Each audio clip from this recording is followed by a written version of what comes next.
Arestado ang 3 lalaki sa Lipa, Batangas dahil sa pagbebenta umano ng iligal na droga sa mga bus driver. Nakuha sa kanila ang ilang bulto ng hinihinalang shabu at kanilang mga cellphone na may record ng transaksyon. Balitang hatid ni John Consulta, exclusive.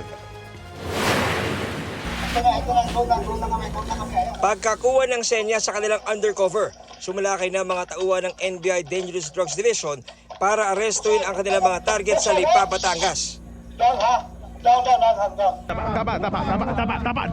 Tapa! Kamay mo! White sa likod! Pinosasan at inaresto ang 3 suspect na nasa likod umano ng pagbebenta ng droga sa ilang bus drivers na bumabiyahe sa Metro Manila at Calabar Zone. Pahirapan ang paghuli sa grupo dahil sa ginagawa nilang background check sa kanilang mga parokyano. They look at the persons that they're dealing with. No? So nagbe-video call sila. They're doing that to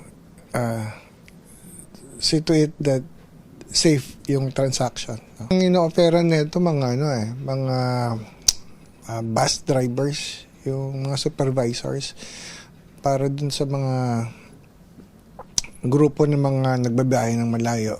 They're using it para mas matibay sila sa puyat and hindi sila napapagod. But the problem is yung disoriented yung yung senses mo. No? So it puts in danger lahat ng mga pasahero, especially pag gabi. No? Yung safety nila ang kinoconsider natin dito. Kumpiskado ang ilang bulto ng hinihinalang shabu at kanilang mga cellphone na may record ng transaksyon. Nang kunin namin ang panig ng mga inaresto. Binibenta raw kayo sir na droga. Totoo ba yun sir? Gumagamit lang ako. May binibenta raw po kayo mga droga. Usual lang sir. Naharap sa reklamang paglabag sa Dangerous Drugs Act ang mga nahuli.